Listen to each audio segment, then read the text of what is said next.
જો તમને પણ કમરનો અસહ્ય દુખાવો છે અથવા જો તમને ચાલતી વખતે કે 5 મિનિટ ઊભા રહેતી વખતે પણ પગમાં જોરદાર ખેંચાણ અને ખાલી ચડવાનો અનુભવ થાય છે તો આ વિડિયો તમારી જિંદગીની સૌથી મહત્વની કડી સાબિત થશે। શું તમે ક્યારેય રાત્રે પલંગમાં પડ્યા એવું વિચાર્યું છે કે શું હવે હું પહેલાની જેમ ટટ્ટાર ચાલી શકીશ? શું તમને ખરેખર એવો ભય સતાવે છે કે આ કમરના દુખાવાના કારણે તમે તમારા બાળકો સાથે આખી જિંદગી ક્યારેય દોડી નહીં શકો કે રમી નહીં શકો? તો આજે એક ઓર્થોપેડિક સર્જન તરીકે હું તમને કહેવા આવ્યો છું કે આ દુખાવો તમારી જિંદગીનો અંત નથી, પણ આ એક નવી શરૂઆત છે। આ સમસ્યાને કાયમ માટે ઉકેલવા માટે મેં એક 30 દિવસની પીડીએફ બનાવી છે કે જે તમારા ઘરના ડ્રોઈંગ રૂમમાં બેસીને તમને ઓપરેશન વગર સાજા કરી શકે છે। જે સમસ્યા માટે તમે લાખો રૂપિયાના ખર્ચ અને ઓપરેશનનો વિચાર કરી રહ્યા છો તે કદાચ માત્ર 15 સચોટ કસરતોથી ઠીક થઈ શકે છે। તમે કદાચ અત્યાર સુધી હજારો રૂપિયા આવા જાદુઈ તેલ, પેઇન રિલીફ જેલ કે જાહેરાતોમાં આવતા મોંઘા ભાવના મલમ પાછળ ખર્ચી નાખ્યા હશે। અને જો તમે એવું માનો છો કે આ તેલ ઘસવાથી તમારી કરોડરજ્જુની અંદરની દબાયેલી નસ જાદુની જેમ છૂટી થઈ જશે અને તમે એક રાતમાં સાજા થઈ જશો, તો મારે તમને એક કડવું સત્ય કહેવું છે। આપણી ચામડીની નીચે પહેલા ચરબીના અને પછી મજબૂત સ્નાયુઓના એટલા જાડા સ્તરો હોય છે કે તમે ગમે તેટલું તેલ ચામડી પર ઘસો તે તેલ ક્યારેય 2-3 ઇંચ ઊંડે રહેલા મણકા કે ગાદી સુધી પહોંચી જ નથી શકતું।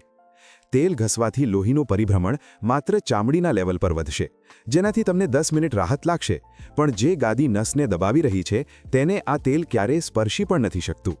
એવી જ રીતે કમરના પટ્ટા એટલે કે એલએસ બેલ્ટની માયાજાળ પણ સમજી લો। પટ્ટો પહેરવાથી તમને ટેકો લાગે છે કારણ કે તે કૃત્રિમ રીતે તમારી કરોડરજ્જુને પકડી રાખે છે, પણ જો તમે આખો દિવસ આ પટ્ટો પહેરી રાખશો તો કુદરતે તમને જે નેચરલ બેલ્ટ આપ્યો છે એટલે કે તમારા પેટ અને કમરના કોર સ્નાયુઓ તે કામ કરવાનું સાવ બંધ કરી દેશે। વિજ્ઞાનનો નિયમ છે કે જે સ્નાયુ વપરાતો નથી તે ધીમે ધીમે સુકાઈ જાય છે અને નબળો પડી જાય છે, જેને આપણે મસલ એટ્રોફી કહીએ છીએ। એટલે પટ્ટો અને તેલ એ માત્ર કામચલાઉ રસ્તા છે, તે તમારી સમસ્યાનું સાચું નિરાકરણ નથી। જો તમે આ જાદુઈ તેલ અને પટ્ટાના ભરોસે બેસી રહ્યા તો કદાચ તમે તમારા બાળકો સાથે ક્યારેય રમી નહીં શકો, કારણ કે સાચો ઈલાજ તેલ કે પટ્ટામાં નથી પણ તમારી અંદર રહેલા સ્નાયુઓને મજબૂત કરવામાં છે। નમસ્કાર, હું છું ડૉક્ટર જીગર ગજ્જર, એક ઓર્થોપેડિક સર્જન। આપણું શરીર એક અદ્ભુત એન્જિનિયરિંગ મશીન છે। આપણી કરોડરજ્જુ એટલે કે સ્પાઇન એ સિક્કાની એક લાંબી થપ્પી જેવી છે જેને આપણે વર્ટિબ્રા કહીએ છીએ।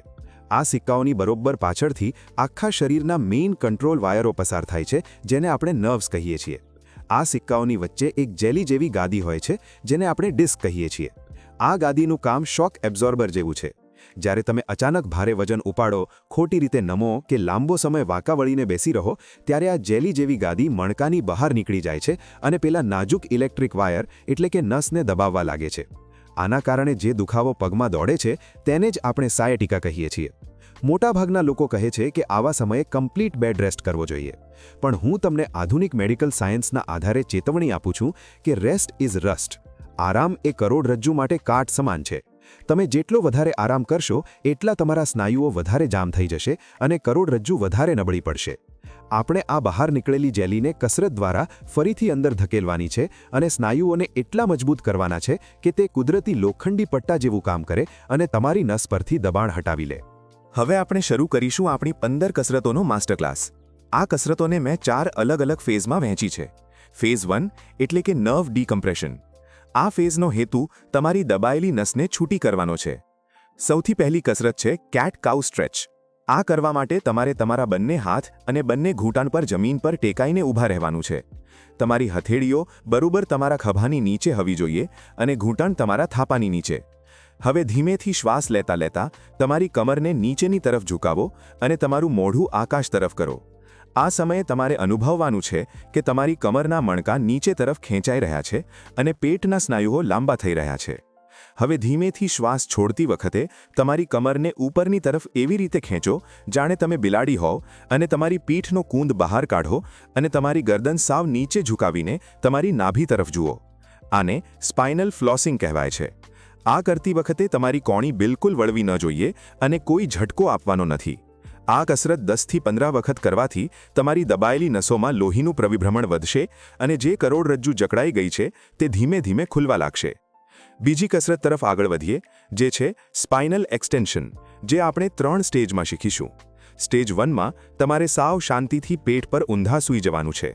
આ સ્થિતિમાં 2 થી 3 મિનિટ રહેવાથી તમારી કમર પરથી પૃથ્વીનું ગુરુત્વાકર્ષણ એટલે કે ગ્રેવિટીનું બધું જ પ્રેશર હટી જશે.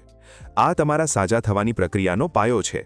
તમારા બંને હાથ તમારા શરીરની બાજુમાં સાવ ઢીલા મૂકી દો અને લાંબા ઊંડા શ્વાસ લો.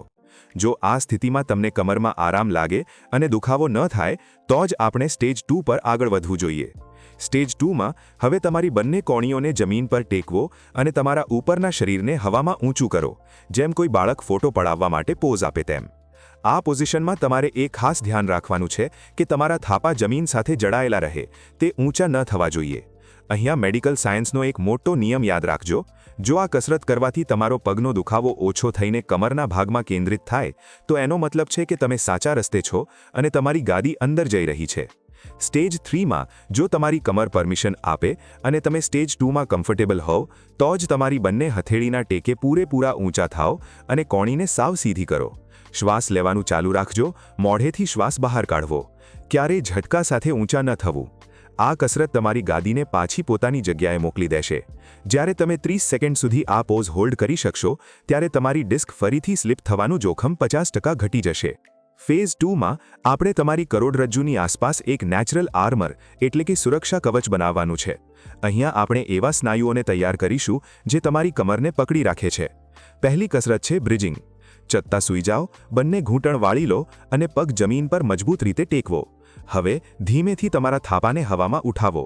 અહીંયા સૌથી મોટી ભૂલ લોકો એ કરે છે કે તે કમરના સ્નાયુઓનો ઉપયોગ કરીને ઊંચા થાય છે. તમારે તમારા નિતંબ એટલે કે ગ્લુટ્સને લોખંડની જેમ સજ્જડ કરવાના છે. જ્યારે તમે હવામાં હો ત્યારે 5 થી 10 સેકન્ડ માટે હોલ્ડ કરો. આનાથી તમારા થાપાના સ્નાયુઓ એટલા મજબૂત થશે કે તે કમરનો બધો જ વધારાનો લોડ પોતે ઉપાડી લેશે અને તમારી કમરને આરામ મળશે. ત્યારબાદ આવે છે સુપરમેન એક્સરસાઇઝ. પેટ પર ઊંધા સૂઈને તમારા હાથને અને પગને એકસાથે હવામાં થોડો ઊંચો કરો. અહીંયા ગરદન બહુ ઉપર નથી ખેંચવાની, નજર જમીન તરફ જ રાખવી જેથી ડોકના મણકા પર લોડ ન આવે. આ કસરત તમારી પીઠના એરેક્ટર સ્પાઇની સ્નાયુઓને લોખંડી મજબૂત બનાવે છે, જે તમને કલાકો સુધી ટટ્ટાર ઊભા રહેવામાં અને ચાલવામાં મદદ કરશે. આ કસરત કરતી વખતે શ્વાસ છોડતા હાથ પગ ઉપર કરો અને લેતા નીચે લાવો. આગળની ખૂબ જ પાવરફુલ કસરત છે બર્ડ ડોગ એક્સરસાઇઝ. ફરીથી હાથ અને ઘૂંટણ પર ટેકાઈને ઊભા રહો. હવે તમારો ડાબો હાથ આગળ સીધો કરો અને જમણો પગ પાછળ સીધો કરો. આ સમયે તમારી પીઠ એક ટેબલ જેવી સાવ સીધી હોવી જોઈએ. કલ્પના કરો કે તમારી પીઠ પર ગરમ ચાનો કપ મૂક્યો છે અને તે ઢોળાવો ન જોઈએ. જો તમારી પીઠ ડગમગતી હોય તો એનો મતલબ છે કે તમારા ઊંડા સ્નાયુઓ હજી સાવ નબળા છે. આ કસરત 20 સેકન્ડ સુધી હોલ્ડ કરવાની ક્ષમતા કેળવો. શ્વાસ ક્યારેય રોકશો નહીં. જ્યારે પણ તાકાત લગાવો ત્યારે મોઢેથી શ્વાસ બહાર કાઢવો. હવે ડેડ બગ એક્સરસાઇઝ જે કોર સ્ટેબિલિટી માટે શ્રેષ્ઠ છે. ચત્તા સૂઈને તમારા બંને હાથ અને બંને પગને 90 ડિગ્રી પર હવામાં રાખો, જાણે કોઈ જીવડું ઊંધું પડ્યું હોય. હવે ધીમેથી ડાબો હાથ પાછળ લઈ જાઓ અને જમણો પગ જમીન તરફ સીધો કરો, પણ જમીનને અડકવાના નથી. આ કસરત દરમિયાન તમારી લોઅર બેક અને જમીન વચ્ચે એક કીડી પણ પસાર ન થઈ શકે એટલી જગ્યા ન હોવી જોઈએ. જો તમારી કમર અને જમીન વચ્ચે જગ્યા રહી જાય છે તો તમે ખોટી રીતે કરી રહ્યા છો. આ કસરત તમારી કમરના ઊંડા કોર સ્નાયુઓને મજબૂત કરે છે, જે મણકાને અંદરથી સિમેન્ટની જેમ પકડી રાખે છે. છેલ્લે અબડોમિનલ ક્રંચ કરો. આમાં આખું શરીર ઊંચું નથી કરવાનું, ફક્ત તમારા ખભાને જમીનથી 2 ઇંચ ઊંચા કરો અને તમારા પેટના ઉપરના ભાગમાં થતી બળતરાને મહેસૂસ કરો. મજબૂત પેટ એટલે મજબૂત કમર. વધારે જોર માટે હાથથી કસરત પણ કરી શકો છો. ફેઝ 3 એટલે કે ડીપ સ્ટેબિલિટી. આ સ્ટેજમાં આપણે એવા સ્નાયુઓને જગાડવાના છે જે પ્રોફેશનલ ખેલાડીઓના હોય છે અને જે તમારી કરોડરજ્જુને ગમે તેવા ઝટકા સામે બચાવે છે. પહેલી કસરત છે હોલો બોડી હોલ્ડ. ચત્તા સૂઈને તમારા માથાને, ખભાને અને પગને જમીનથી માત્ર 6 ઇંચ ઊંચા કરો. તમારા હાથ તમારા કાનની બાજુમાં હોવા જોઈએ. આ પોઝિશનમાં 10 સેકન્ડ રહેવું પણ તમને અશક્ય લાગશે. તમારું આખું શરીર ધ્રુજ છે. આ ધ્રુજારી જ બતાવે છે કે તમારી કરોડરજ્જુના ઊંડા સ્નાયુઓ જે વર્ષોથી આળસુ હતા તે હવે જાગૃત થઈ ગયા છે. આ કસરત તમારી કમરની આસપાસ એક અદૃશ્ય કવચ તૈયાર કરે છે. ત્યારબાદ સાઇડ પ્લેન્ક કરો. એક પડખે ફરીને તમારી કોણી પર આખું શરીર હવામાં ઊંચું કરો. તમારું શરીર એક સીધી પટ્ટી જેવું હોવું જોઈએ. આ કસરત તમારા સાઇડના ઓબ્લિક સ્નાયુઓ માટે છે જે તમને નમતા કે લથડતા અટકાવે છે. આ કસરતથી તમારા થાપા અને કમરનું જોડાણ મજબૂત થાય છે. હવે આવે છે સૌથી મહત્વની એન્ટી રોટેશન ટ્રેનિંગ એટલે કે પેલોવ પ્રેસ. આ કસરત તમારી કરોડરજ્જુને ટ્વિસ્ટ થવા સામે રક્ષણ આપે છે. એક રેઝિસ્ટન્સ બેન્ડને કમરની ઊંચાઈ પર કોઈ મજબૂત વસ્તુ સાથે બાંધો. સાઇડમાં ઊભા રહીને બેન્ડને બંને હાથે પકડીને છાતી સામે સીધો કરો.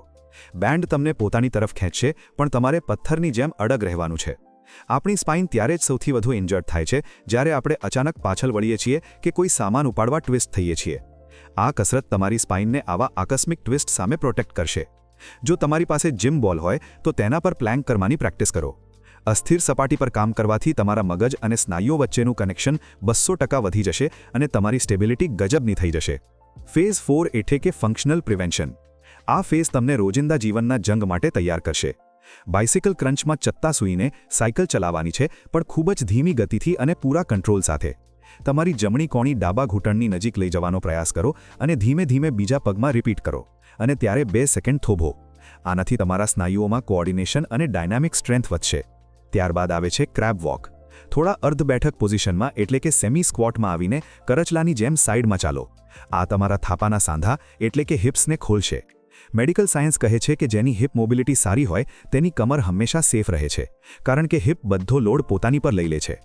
છેલ્લે આવે છે સ્ટેન્ડિંગ વુડ ચોપર. કોઈ વજન કે બેન્ડને ઉપરની દિશામાંથી પકડીને ત્રાસી દિશામાં નીચે તરફ ખેંચો, જાણે કે તમે કુહાડીથી લાકડા કાપી રહ્યા હો.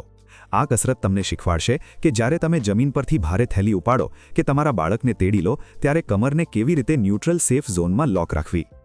જો તમે આ 15 એક્સરસાઇઝનો પ્લાન સાચી રીતે અને શિસ્તબદ્ધ રીતે ફોલો કરશો તો તમે તમારા બાળકો સાથે ફરીથી દોડી શકશો. મિત્રો, આ 30 દિવસની રિકવરી બ્લુપ્રિન્ટ PDF ફાઇલ દર્દીઓના ડેટા અને અનુભવ પરથી ખાસ તમારા માટે તૈયાર કરી છે, જેથી તમે ઘરે બેઠા કોઈપણ ભૂલ વગર સાચી રીતે સાજા થઈ શકો. આ PDFમાં મેં દરેક કસરત માટે સ્પેશિયલ બ્રીથિંગ ક્યુઝ આપ્યા છે કે ક્યારે શ્વાસ લેવો અને ક્યારે છોડવો. તેમજ એરર ક્યુઝ પણ આપ્યા છે જે તમને જણાવશે કે કઈ ભૂલો તમારે નથી કરવાની. આ PDFમાં એક ખાસ વિભાગ છે ડાયટ પ્લાનનો, જે તમને જણાવશે કે હાડકાં અને નસોને મજબૂત કરવા માટે કયો ખોરાક લેવો જોઈએ. તેમજ ઊંઘવાની સાચી પદ્ધતિઓ અને તકિયાનો ઉપયોગ કેવી રીતે કરવો તેની પણ વિગતવાર માહિતી આપી છે. શું તમે હજી પણ માનો છો કે 96.8% લોકો જે આ વિડીયો જોઈ રહ્યા છે અને હજી સુધી સબસ્ક્રાઇબ નથી કર્યું તે સાચા છે? જો તમે ઈચ્છો છો કે હું આવા જ કિંમતી મેડિકલ માસ્ટર ક્લાસ તમારા માટે ગુજરાતીમાં લાવતો રહું તો અત્યારે જ સબસ્ક્રાઇબ કરો અને બેલ આઇકન દબાવો. આ 30 દિવસની ફ્રી રિકવરી PDF મેળવવા માટે નીચે કમેન્ટ બોક્સમાં જઈને બેક લખો. જેટલા લોકો કમેન્ટ કરશે તેમને હું વ્યક્તિગત રીતે આ ગાઈડની લિંક મોકલી આપીશ. યાદ રાખજો, કમરનો દુખાવો કોઈ કાયમી સજા નથી, પણ તે તમારી લાઇફસ્ટાઇલ અને સ્નાયુઓની નબળાઈની એક ચેતવણી છે. જો તમે આજે જાગૃત નહીં થાવ તો કદાચ ભવિષ્યમાં તમારે મોટું ઓપરેશન કરાવવું પડી શકે છે. મારો હંમેશા એ જ પ્રયત્ન રહે છે કે દર્દીને કુદરતી રીતે અને કસરતથી જ સાજો કરવામાં આવે. હલનચલન જ સાચું ઊંજણ છે અને કસરત જ સાચો ઇલાજ છે. આ વિડીયોમાં આપેલી કસરતો શરૂ કરતા પહેલા જો તમને કોઈ ગંભીર લક્ષણો હોય, જેમ કે પેશાબમાં કંટ્રોલ ન રહેવો કે પગમાં સાવ લકવા જેવી અસર લાગે, તો તરત જ ડૉક્ટરની સલાહ લેજો. બાકીના બધા જ કિસ્સાઓમાં આ કસરતો તમને નવું જીવન આપશે. આવતા વિડીયોમાં આપણે ખભાના દુખાવા, શોલ્ડર પેઇન અને ફ્રોઝન શોલ્ડર વિશે આવી જ ઊંડી અને વિજ્ઞાન આધારિત સત્ય માહિતી સાથે ચર્ચા કરીશું. ત્યાં સુધી કસરત કરતા રહો, સ્વસ્થ રહો અને મજબૂત રહો.